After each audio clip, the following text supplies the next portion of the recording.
ప్రియులరా, ప్రభునామనందరికీ వందనాలు. దేవుని వాక్యం చదువుకుందాం.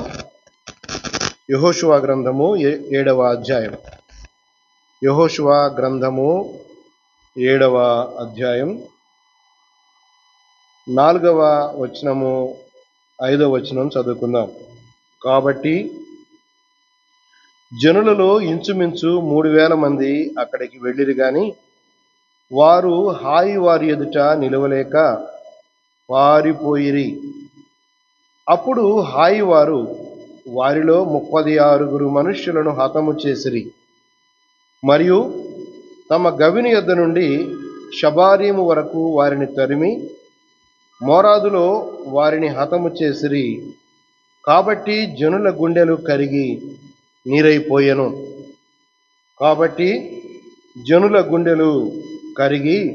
నీరైపోయెను. చిన్న ప్రార్థన చేసుకుందాం. పరిశుద్ధుడైన తండ్రి, కృప కలిగిన ఆయన, మీకు వందనములు. నాయన, చదవబడిన మీ లేఖనాన్ని చేరి వచ్చిన మా అందరి వినికిడిలో ఆశీర్వదించి మాకు అనుగ్రహించుదురుగాకని, మీరే మహిమ ఘనత ప్రభావం పొందమని యేసు ప్రభు నామమున ప్రార్థించి వేడుకుంటున్నాం తండ్రి, ఆమెన్. ప్రియులారా, మనం చదువుకున్న ఈ వచనాలలో ఇంతకు మునుపు మనము 4వ వచనంలో ఉన్నటువంటి సంగతి, వారు నిలువలేకపోయారు. శత్రువుల ఎదుట ఇశ్రాయేలు ప్రజలు నిలువలేకపోయారు.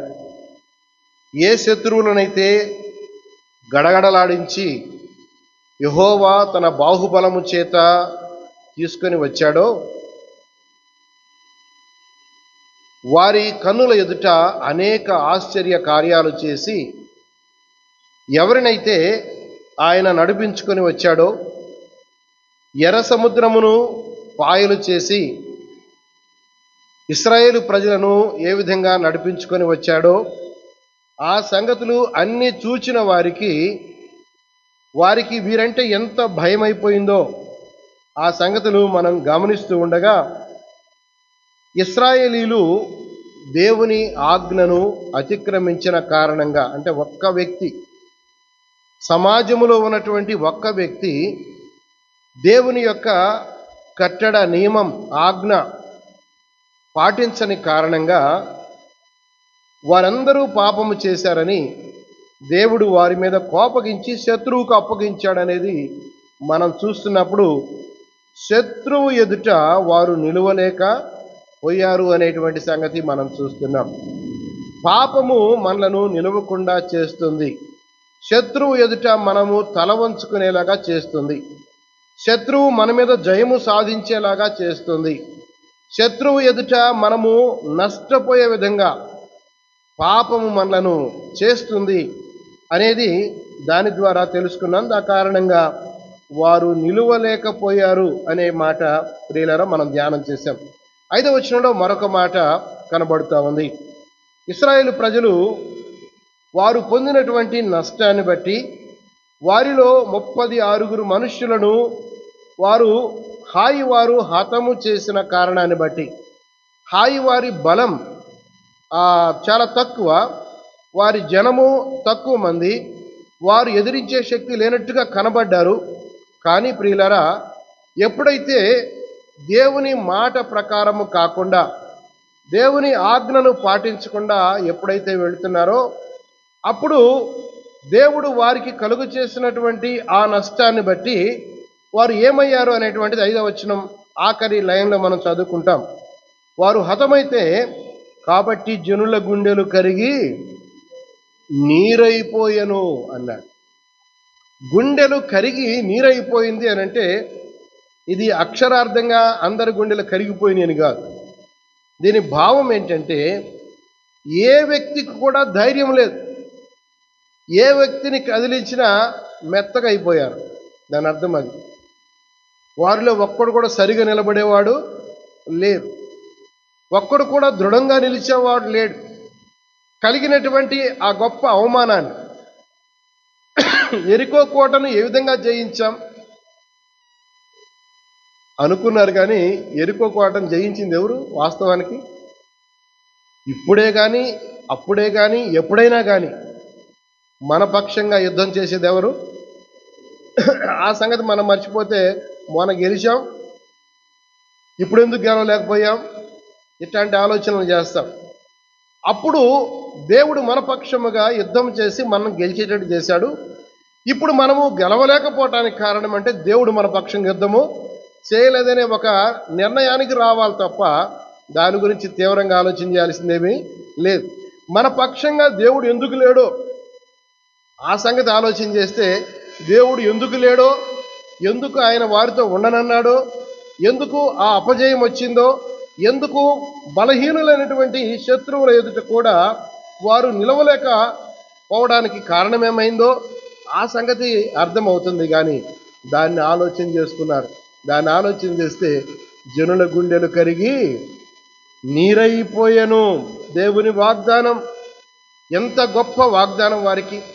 పాలు తేనెలు ప్రవహించే దేశం మట్టుకు ఆ దేశాన్ని స్వాస్థ్యంగా పొందేంత వరకు అక్కడ ఉన్నటువంటి శత్రువులను తరిమి వారి దేశాన్ని స్వాతంత్రించుకొని వారు భాగాలు పంచుకొని అక్కడ చక్కగా ఉండేటట్లుగా దేవుని యొక్క గొప్ప ప్రణాళిక కరెక్టే, దేవుని యొక్క ఉద్దేశాలు కరెక్టే, కానీ అవి పొందుకోవడంలో మనము సరిగా వ్యవహరించని కారణంగా మనము చాలాసార్లు మన గుండెలు కరిగి నీరైపోతున్నాయి. ఈ సందర్భాన్ని ఆలోచన చేస్తూ ఉంటే ప్రభువారు వారితో ఏం చెప్పాడు ఒకసారి చూడండి. నిర్గమకాండం 15వ అధ్యాయం. వీరి చరిత్రలో జరిగినటువంటి సంభవాలు కొన్ని మనం చూడాలి. 15వ అధ్యాయం చూడండి. 15వ అధ్యాయం 15వ వచనం. అప్పుడే ఎర్ర సముద్రాన్ని దాటారు, అంతే కదా. 14వ అధ్యాయంలో ఎర్ర సముద్రాన్ని దాటాడు. 15వ అధ్యాయంలో దానిని గుర్తు చేసుకుంటూ చక్కగా పాట పాడారు కదా. యెహోవా వేలుపులలో నీ వంటి వారెవరు. వారి ఉత్సాహం చూస్తే పాటలు వస్తున్నాయి కదా. అప్పుడు వారి గుండెలు కరిగి నీరైపోయిన కథ కాదు కదా. వారు ఎంత చక్కగా ప్రభువుని కనపరిచారు. పరిశుద్ధతను బట్టి నీవు మహనీయుడవయ్యా, స్తుతి కీర్తనలను బట్టి పూజనీయుడు, అద్భుతాలు చేసేవాడు, నీ వంటి వారు ఎవరు. ఎప్పుడు కూడా మనం జ్ఞాపకం పెట్టుకోవాల్సింది, ఆయన వంటి వారెవరు కూడా లేరు. ఆయన వంటి నీ వంటి వారు ఎవరయ్యా అంటే దీనిలో ఏం గుర్తిస్తున్నారు? 2వ వచనం చూడండి. 2వ వచనం ఏమన్నాడు? యెహోవాయే నా బలము, నా గానము, ఆయన నాకు రక్షణయు ఆయను. 3వ వచనం యెహోవా యుద్ధశూరుడు. ఇదంతా మాదని వాళ్ళు చేసుకోవటంలే. ఎవరిదంటున్నారు ఇదంతా ఎవరిదట? దేవునిది. 6వ వచనం చూడండి. యెహోవాని దక్షిణ హస్తం బలమంది అసహించును, యెహోవాని దక్షిణ హస్తము శత్రువుని చితకగొట్టును అన్నాడు. యుద్ధం చేసిందంతా కూడా ప్రభువే. ఎర్ర సముద్రాన్ని పాయలు చేసిన ఆ గొప్ప సందర్భంలో 15వ అధ్యాయం 15వ వచనం చూడండి. ఎదోము నాయకులు కలవరపడుదురు. వీరందరూ కూడా అక్కడ ఉన్న వాళ్ళు, అవతల ప్రాంతంలో ఉన్నటువంటి వారు. ఎదోము నాయకులు కలవరపడుదురు, మోయాబు బలిష్ఠులకు వణుకు పుట్టును, కనాను నివాసులందరూ దిగులొంది కరిగిపోవుదురు. ఇది విన్న వాళ్ళందరూ కరిగిపోవాలి. ఇది దేవుని యొక్క సంగతి. అది గ్రహించారు ఎప్పుడు? ఎర్ర సముద్రం దాటినప్పుడు. ఎవరు కరిగిపోవాలి? దేవుని యొక్క కార్యాలు ఎవరైతే గమనిస్తారో, ఈ ప్రజల పక్షముగా దేవుడుండి యుద్ధం చేస్తున్నాడు, వీళ్లతో గెలవడం సామాన్యమైన సంగతి కాదని విన్న వారందరి జనుల హృదయాలు వాళ్ళే కరిగిపోవాల. దానికి భిన్నంగా ఇక్కడేమైంది? ఈ ప్రజల గుండెలు కరిగిపోయినాయి. ఇశ్రాయేలు ప్రజల గుండెలు కరిగిపోయినాయి అంటే అవతల వాళ్ళ గుండెలు ఏమైనాయి? వాడికి బలం వచ్చింది, వారికి బలం వచ్చింది. వారి ఇంకేం లేదు, వీళ్ళు ఎంతమంది వచ్చినా మనం వేసేద్దాం అనుకున్నారు. ఆ తర్వాత వేయడానికి వచ్చారు, తర్వాత అయిపోయిందిలే. ఎందుకంటే పాప పరిహారం జరిగింది కాబట్టి గెలుపొందారు. ఇప్పుడు నేను ఎందుకు చదివించాను ఈ మాట అంటే, ఎవరి గుండెలు కరిగిపోవాలి? శత్రువుల గుండెలు కరిగిపోవాలి. వీరిని గురించి దుష్ట ఆలోచన చేసే వారి యొక్క గుండెలు కరిగిపోవాలి. వారు వీరిని గురించి ఆలోచన చేస్తేనే వారు అంతే అయిపోవాలి. అలాంటిది ఎంత భయంకరమైన సిచ్యువేషన్ వచ్చింది. యెహోషువ గ్రంథంలో ఈ మాట, వాళ్ళ గుండెలు కరిగిపోయిన మాట ఈ అమ్మ రాహాబ్ అనే ఆమె చెప్తా ఉంది. ఏమని చెప్తామని చూడండి. 2వ అధ్యాయం 10వ వచనం 11వ వచనం. మీరు ఐగుప్తు దేశములో నుండి వచ్చినప్పుడు, చూస్తున్నారా? 10వ వచనం 11వ వచనం 2వ అధ్యాయం. మీరు ఐగుప్తులో నుండి వచ్చినప్పుడు మీ ఎదుట యెహోవా ఎర్ర సముద్రపు నీరును ఎలాగూ ఆరిపోజేసెనో, యోర్దాను తీరముననున్న అమోరీయుల 2 రాజులైన సీహోనుకును ఓగుకును మీరేమి చేసితురో అనగా, మీరు వారిని ఎలాగున నిర్మూలము చేసితురో ఆ సంగతి మేము వింటిమి. మేము వినినప్పుడు మా గుండెలు కరిగిపోయెను. మేము వినినప్పుడు మా గుండెలు కరిగిపోయెను. ఎంత శ్రేష్టమైన మాట! కరిగిపోవలసింది ఎవరి? శత్రువులే కరిగిపోవాలి. ఆ సంగతి విన్నవాళ్ళే కూడా కరిగిపోవాలి. శత్రువుల గుండెలు కరిగిపోవాలి, ఆ సంగతి విన్నవాళ్ళు. ఎర్ర సముద్రం పాయలు కాటవా? అసలు ఏందది? 6 నెలల మీద నడిచారు. ఇంతమంది నడిచారా? ఒక 20 లక్షల మంది. ఇంతమంది ఎలాగ నడిచి వెళ్ళారు? వారి పశువులు, వారి మందలు, వారి పిల్లలు ఎట్లా నడిచి వెళ్ళారు?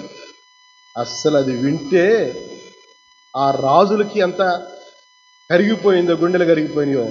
ఆ తర్వాత విన్న వాళ్ళందరికీ, ఆ ప్రజలందరికీ కదా, ఎరికో ప్రజలందరికీ కూడా గుండెలు కరిగిపోయినాయి. ఆ సంగతి వినినప్పుడు మా గుండెలు కరిగిపోయెను. 5వ అధ్యాయం చూడండి. యెహోషువ గ్రంథం 5వ అధ్యాయం 1వ వచనం. 5వ అధ్యాయం 1వ వచనం. వారు దాటుచుండగా ఇశ్రాయేలు ఎదుట నుండి యెహోవా యోర్దాను నీళ్లను ఎండజేసిన సంగతి యోర్దానునకు పడమటి దిక్కునున్న అమోరీయుల రాజులందరూ, సముద్రమునొద్దనున్న కనానీయుల రాజులందరూ వినినప్పుడు వారి గుండెలు చెదిరిపోయాను. ఇప్పుడే సందర్భం ఇది. ఇది యోర్దాను నది దాటిన తర్వాత కదా. దేవుని బిడ్డల పక్షముగా ఒక్కొక్క పని జరుగుతూ ఉంటే, ఒక్కొక్క ఆశ్చర్యకార్యం జరుగుతుంటే విన్న వాళ్ళందరి గుండెలు కరిగిపోవడం తప్ప వేరే మార్గం ఏమీ లేదు. ఎంత ప్రభు ఎంత గొప్పవాడు! ఎంత గొప్ప సంగతి ప్రభు చేస్తున్నాడు కదా. మళ్ళీ చదువుకుందాం చూడండి. వారు దాటుచుండగా, ఏంది? వాళ్ళందరూ కూడా ఆ యోర్దాను నీళ్ళ దగ్గరకు వచ్చి ఆ కాళ్ళు అక్కడ పెట్టంగానే ఆ పైనుంచి పారే నీళ్ళు అక్కడ ఆగిపోయినాయి. ఎర్ర సముద్రమును పాయలు చేసినటువంటి సంగతి చూచినటువంటి వారు ఇక్కడికి వచ్చారు. ఇక్కడ ప్రజలు దీన్ని గమనిస్తే వారంటున్న మాట ఏంటి చూడండి. వారు దాటుచుండగా ఇశ్రాయేలు ఎదుట నుండి యెహోవా యోర్దాను నీళ్లను ఎండజేసిన సంగతి యోర్దానుకు పడమటి దిక్కున, వీరు ఈ వైపు నుంచి బయలుదేరారు, ఆ వైపున వాళ్ళు ఉన్నారు, అమోరీయుల రాజులందరూ, సముద్రమునొద్దనున్న కనానీయుల రాజులందరూ వినినప్పుడు వారి గుండెలు చెదిరిపోయిన. ఆ తర్వాత మాట ఇంకా చాలా ఇంపార్టెంట్ మాట ఉంది. ఇశ్రాయేలీయుల భయము చేత వారికి ఇక ధైర్యమేమియో. అది గుండెలు కరిగిపోవడం, గుండెలు చెదిరిపోవడం అనేటువంటిది ఏమి అర్థాన్ని ఇస్తుందంటే, ఇశ్రాయేలీయుల భయము. దేవుని భయమా ఉండాల్సింది? ఇశ్రాయేలు భయమా? దేవుడు కనపడ్డు కదా వాళ్ళకి. కనపడుతుంది ఎవరు? వీళ్ళని చూస్తే వీళ్ళు సామాన్యులు కాదు. ఎందుకు సామాన్యులు కాదు? వీరి వెనక ఎవరున్నారు? వీరి వెనుక దేవుడు ఉన్నాడు, వీరి ముందు దేవుడు ఉన్నాడు, వీరి ఇరువైపున దేవుడు ఉన్నాడు. ఎంత ఆశ్చర్యం కదా. ఎర్ర సముద్రం పాయలైనప్పుడు పాట పాడితే అదే సంగతి జరిగింది. ఆ తర్వాత చూస్తే యోర్దాను నది ఆరిపోయినప్పుడు అదే జరిగింది. ఎరుకో కోటలు అక్కడికి వచ్చినప్పుడు ఆ సంగతి వాళ్ళు పూర్వీకులు జ్ఞాపకం చేసుకుంటే ఆమె అన్నమాట కూడా అదే మనం చూస్తాం. కాబట్టి ప్రియులరా, ఎంత విశేషమైన మాట! కరిగిపోవాల్సింది, హృదయాలు కరిగిపోవాల్సింది ఎవరివి ఇప్పుడు చెప్పుకోవాలి? దేవుని బిడ్డలవి కాదు. దేవుని బిడ్డల హృదయాలు కరిగిపోవడానికి, నీరైపోవడానికి, ధైర్యమేమీ లేకుండా పోవడానికి వీల్లేదు. ప్రభు ఎన్నో మారులు చెప్పాడు, భయపడవద్దు అన్నాడు. ధైర్యంగా ఉండండి అన్నాడు, కలవరపడద్దు అన్నాడు, దిగులు పడొద్దు అన్నాడు. కనుక ఈ మాటలన్నీ ప్రియులారా మనం ధ్యానం చేస్తూ ఉండగా యెషయా గ్రంథాన్ని చూడండి ఒకసారి. యెషయా గ్రంథము 13వ అధ్యాయం 6-7 వచనాలు చదువుకుందాం. యెషయా గ్రంథం 13వ అధ్యాయం 6-7 వచనాలు. యెహోవా దినము వచ్చుచున్నది, ఇది రాబోయేటువంటి దినం కదా. యెహోవా దినము వచ్చుచున్నది, అది ప్రళయము వలె సర్వశక్తులకు దేవుని యొద్ద నుండి వచ్చును. అందుచేత బాహువులన్నీయు దుర్బలములగును, ప్రతివాని గుండె కరిగిపోవును. ప్రతివాని గుండె కరిగిపోతారు. వీరు ఈ విధంగానే దేవుని ఎరుగని వారందరికీ జరుగుతూ ఉంటే చాలా దురదృష్టం కదా. ఆ మాట మనము వారి గురించి చెప్పుకోవాలి. ఇశ్రాయేలు ఎంత దీనావస్థకు వచ్చారు. ఒక చిన్న దేశం ముందు వారు తల వంచాల్సి వచ్చింది. వారి ప్రజలను పోగొట్టుకున్నారు, వారి సైన్యాన్ని పోగొట్టుకున్నారు, వారి కుటుంబ సభ్యులను పోగొట్టుకున్నారు. ఎంత విచారం, ఎంత విచారం. జనుల గుండెలు కరిగి నీరైపోయినాయి. కాబట్టి ఈ మాటలు మనం చూస్తూ ఉంటే ఎందుకు కరుగుతాయి, ఎందుకు కరుగుతాయి? చూడండి, యెషయా గ్రంథంలో 64వ అధ్యాయం, యెషయా గ్రంథం 64వ అధ్యాయం 7వ వచనం చూడండి. యెషయా గ్రంథం 64వ అధ్యాయం 7వ వచనం. నీ నామమును బట్టి మొరపెట్టువాడొకడును లేకపోయెను. చూడండి, ప్రభు నామాన్ని బట్టి మొరపెట్టేవాడు ఒకడును లేకపోయెను.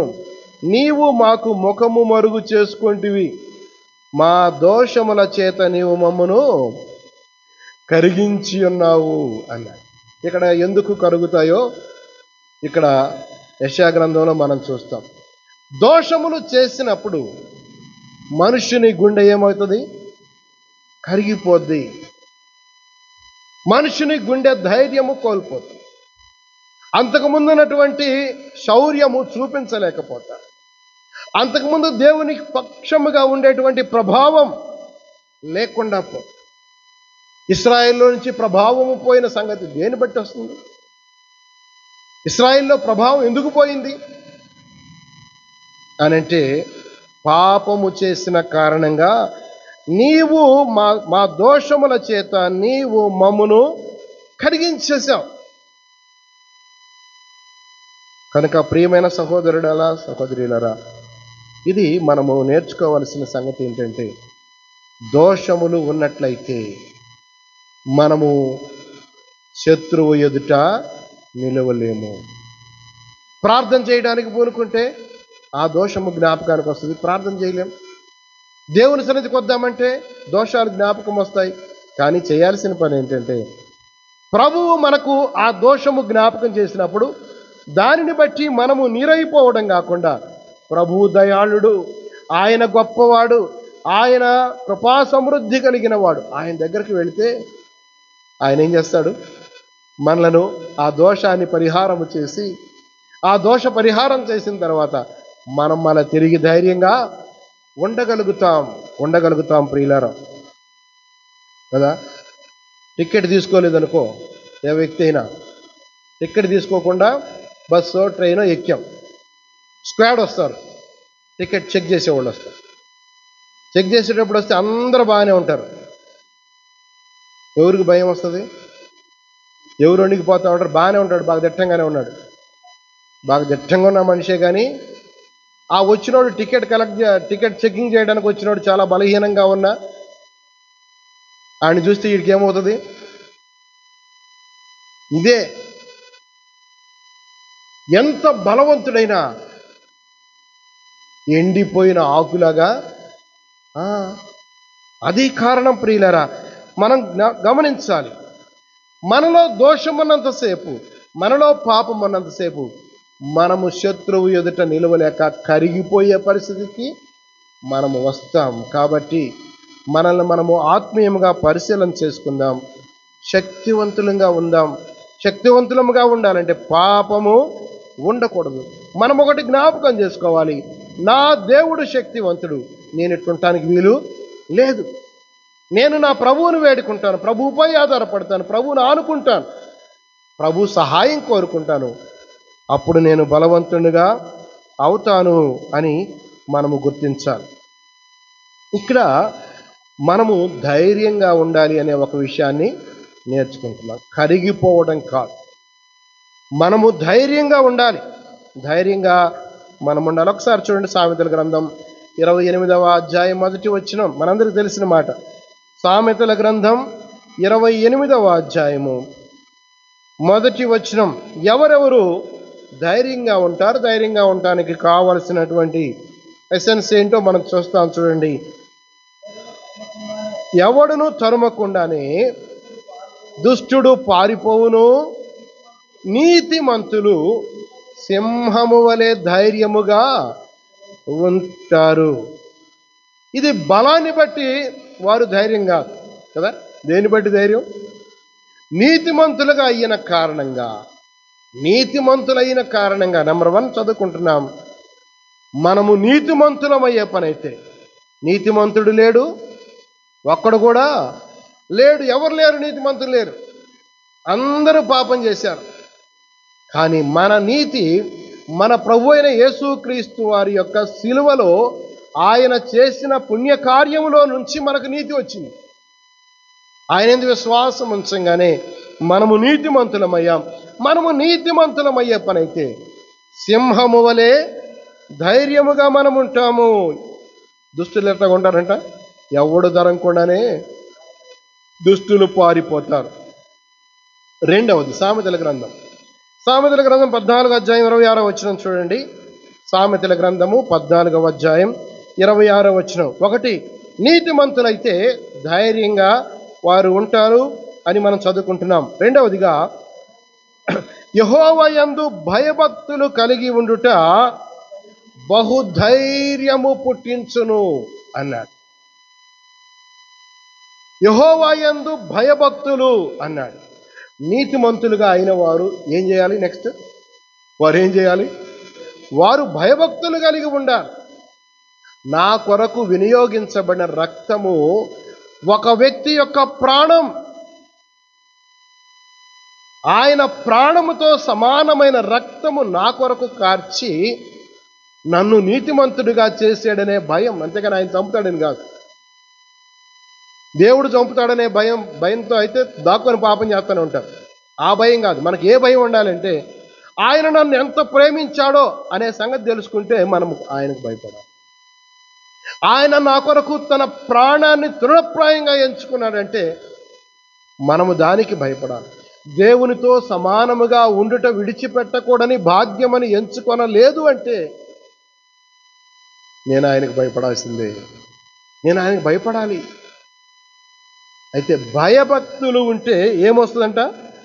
బహుధైర్యము అన్నాడు. రెండవదిగా, మొదటిది నీతిమంతులుగా ఉండటం మనకు ధైర్యాన్ని ఇస్తుంది. రెండవదిగా, యెహోవా యందు భయభక్తులు కలిగి ఉంటే బహుధైర్యం అన్నాడు. భయభక్తులు కలిగి ఉన్న తర్వాత మూడవదిగా ఏం చేయాలో చదువుకుంటాను చూడండి. అపోస్తలుల కార్యములు. అపోస్తలుల కార్యములు 14వ అధ్యాయం 3వ వచనం. 14వ అధ్యాయం 3వ వచనం. అపోస్తలుల కార్యములు 14వ అధ్యాయం 3వ వచనం.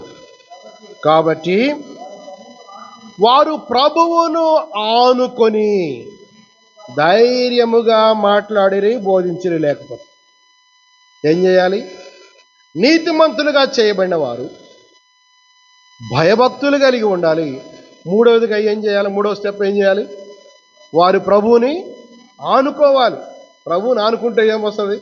మనము యోహాను సువార్తలో ధ్యానాలు వింటున్నాం కదా. ఆయనకు అంటుకట్టబడి ఉంటే, ఆయనకు ఆనుకొని ఉంటే ఆ జీవం మనలోనికి ప్రసరిస్తుంది. మనము ఫలిస్తాము. మనము ఫలిస్తే దేవుడు మహిమపరచబడతాడు అని మనం చదువుకుంటున్నాం. ఆయన బాగలేకపోతే కట్ చేస్తాడన్నాం, తీసేస్తాడు. ఆయన్ను ఆనుకొని ఉన్న తర్వాత మీకేది ఇష్టమో అడగండి అని చెప్పింది. అప్పుడు అంటే నా మాటలు మీ యందు నిలిచి ఉంటే, నేను మీ యందు నిలిచి ఉంటే అప్పుడు అడగండి. మీకేది ఇష్టమో అడగండి, అప్పుడు నేను అది ఇస్తాను. ఆనుకొనుటలో ఏం కనపడుతుందంటే, ఒకటి నాదేం లేదయ్యా అని చెప్పేది ఒకటి కనబడుతుంది, నాదేమీ లేదు. రెండవదిగా నీవు నిన్ను ఆనుకుంటేనే నేను బతుకుతాను. ఈ సందర్భం మనం చూస్తే పాత నిబంధనలో యాకోబు యొక్క చివరి కుమారుడు బెన్యామీను ఉన్నాడు. వీళ్ళందరూ యోసేపు సమక్షానికి వెళ్ళినప్పుడు యోసేపు అడిగాడు, మీ వాడు ఒకటి చిన్నవాడు ఉండాలి కదా, వాడి సంగతి ఏందని అడిగాడు. వాడిని తీసుకొని రండి ఈసారి వచ్చేటప్పుడు అన్నాడు కదా. నేను రిఫరెన్స్ చూపించలేదు కానీ సందర్భం చెప్తున్నాను. అప్పుడు యూదా అన్న మాట ఏంటంటే, ఒక బ్రదర్ అన్నాడు. ఆ మాట అన్నప్పుడు ఏం చెప్పాడంటే, అతని హృదయము ఇతని హృదయముతో ఏమైంది, పెనవేసుకొని ఉన్నది. చూద్దాం, భలే మాట, చదువుకుందాం అమ్మా. ప్రాణం ఏమైందంట, ప్రాణము పెనవేసుకొని ఉన్నాయి. 44వ అధ్యాయం చూడండి, 31వ వచనం. 44:31. అతని ప్రాణము ఇతని ప్రాణముతో ఏమైందంట, పెనవేసుకొని ఉన్నాయి. 20వ వచనం చూడండి, వాని సహోదరుడు చనిపోయాను, వానికి తల్లికి వాడక్కడే కుమారుడు. ఎందుకంటే యోసేపుని బెన్యామీను ఈమె పుట్టినాడు కదా అంటున్నాడు. వాని తండ్రి వానిని ప్రేమించుచున్నాడు. 20వ వచనం. 22వ వచనంలో ఆ చిన్నవాడు తన తండ్రిని విడువలేడు. ఎంత మంచి మాటలు, మంచి మాటలు. విడువలేడు. వాడు తన తండ్రిని విడిచిన ఎడల వాని తండ్రి చనిపోవును అని ఏలిన వానితో, ఏలిన వానితో అంటే ఎవరు, యోసేపే, ఆయనతో అంటున్నాడు. తర్వాత 3వ మాటగా మనం చదువుకున్న 31వ వచనంలో, అతని ప్రాణము ఇతని ప్రాణముతో పెనవేసుకొని ఉన్నవి గనక ఈ చిన్నవాడు మా యొద్ద లేకపోవుట అతడు చూడగానే చనిపోవును. ఎంత మంచి మాట. ఆనుకొనుటలో ఏం కనపడుతుందంటే, పూర్తిగా ఆయనపై ఆధారపడ్డాం. ఆయనలో నుండి మనము సారము గ్రహించటం. ఆ తర్వాత ఆయన లేకపోతే ఇంకేమీ లేదని చెప్పడం. కనుక నీతిమంతులుగా చేయబడాలి, భయభక్తులు కలిగి ఉండాలి. మనం ఏం చదువుకుంటున్నామో ఈ క్వాలిటీస్ ఆకారంలో లేవు, అందుకే చేశాడు ఆ పని. తర్వాత ప్రభువును ఆనుకొనాలి. 3వదిగా చూస్తున్నాం. ఆ తర్వాత ఈ ప్రభువును ఆనుకొని ఉన్నటువంటి, అంటే ప్రభు నీతిమంతులుగా చేయబడి భయభక్తులుగా ఉంటూ జీవిస్తూ ప్రభువును ఆనుకుంటూ ఉన్నవారు ఆ తర్వాత చేయాల్సిన పని ఏముంది? 2వ కొరింథీ పత్రిక, కొరింథీలు 2వ పత్రిక 3వ అధ్యాయం 13వ వచనం. ఇట్టి నిరీక్షణ గలవారమై బహుధైర్యముగా మాట్లాడుతున్నాము. తర్వాత ఉండాల్సిన 4వ సంగతి ఏంటి? నిరీక్షణ అన్నాడు. ఇది ఏ నిరీక్షణ? ఈ లోకంలో మనకేదో మేలు కలుగుతాయనే నిరీక్షణ కాదు. ఏ లోకానికి సంబంధించిన నిరీక్షణ అంటే, నిరీక్షణ అంటే మనము రాబోతున్నటువంటి దానిని, కలగబోయేటువంటి దానిని మనం నమ్మటం, దాని మీద గురి ఉంచుకోవడం, అది నిరీక్షణ అంటే. కనుక మన దృష్టి పైన ఉన్నట్లయితే నిరీక్షణ కలిగిన వారంగా ఉన్నామని అర్థం. ఈ నిరీక్షణ మనలను సిగ్గుపరిచేది కాదు. మనము దేవుని యందు విశ్వసించిన వారమై, నిరీక్షణ గల వారమై రక్షింపబడ్డాం. నిరీక్షణ కలిగిన వారమై రక్షింపబడ్డాము. కాబట్టి మనము నిరీక్షణ కలిగి ఉండాలి. మంచి సంగతులు 4 నేర్చుకున్నాం. 1 నీతిమంతులుగా ఉండటం, 2వదిగా భయభక్తులు కలిగి ఉండడం, 3వదిగా ప్రభువుని ఆనుకొని జీవించటం, ఆ తర్వాత నిరీక్షణ కలిగి ఉండడం. ప్రియులరా, ఈ మాటలు లేక కదా, ఆకానులో నిరీక్షణ లేక కాజేశాడా? నిరీక్షణ ఉండి కాజేశాడా? నిరీక్షణ దేని మీద పెట్టుకోవాలి? పంచుకోబోయేటువంటి దేశం మీద కదా ఉండాల్సింది కదా. పాలు తేనెలు ప్రవహించే దేశం, అప్పటికే కొంతమంది పోయి చూపించారు, బ్రహ్మాండంగా ఉంది. అది కదా స్వాస్థ్యంగా పొందాల్సింది. దాని మీద నిరీక్షణ లేదు. ఇప్పుడు ఏదో ఒకటి తెచ్చుకుందాం, ఇప్పుడు ఏదో ఒకటి తెచ్చుకొని దాచిపెట్టుకుంటే మనకు ఎప్పటికైనా పనికొచ్చుద్దని. దేవుని మీద ఉండాల్సినటువంటి నిరీక్షణ ఈ లోకములో ఉన్న సంగతుల మీద ఉన్నట్లయితే ప్రియులారా, అది ఎంతో ప్రమాదాన్ని తెచ్చిపెట్టేదిగా ఉంది. ఇవి లేకపోయిన వారికి శత్రువును ఎదుర్కొన్నప్పుడు, అపవాది మనల్ని ఊగించినప్పుడు, అపవాది మనల్ని భయపెట్టినప్పుడు మన గుండెలు ఏమవుతాయి? బెంబేలు ఎత్తిపోతాం, అది కలవరపడిపోతాం, కరిగిపోతాం.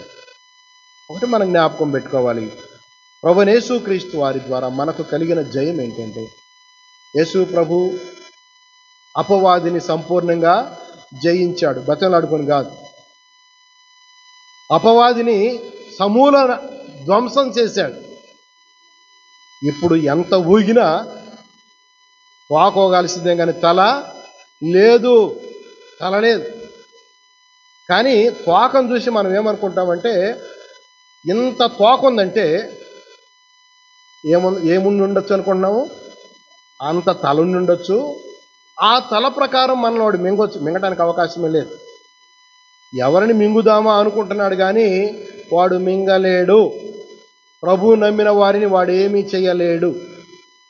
ఎప్పుడు దాకా ఈ క్వాలిటీస్ మనం పెట్టుకుంటే మనల్ని ఏమీ వాడు చేయలేడు.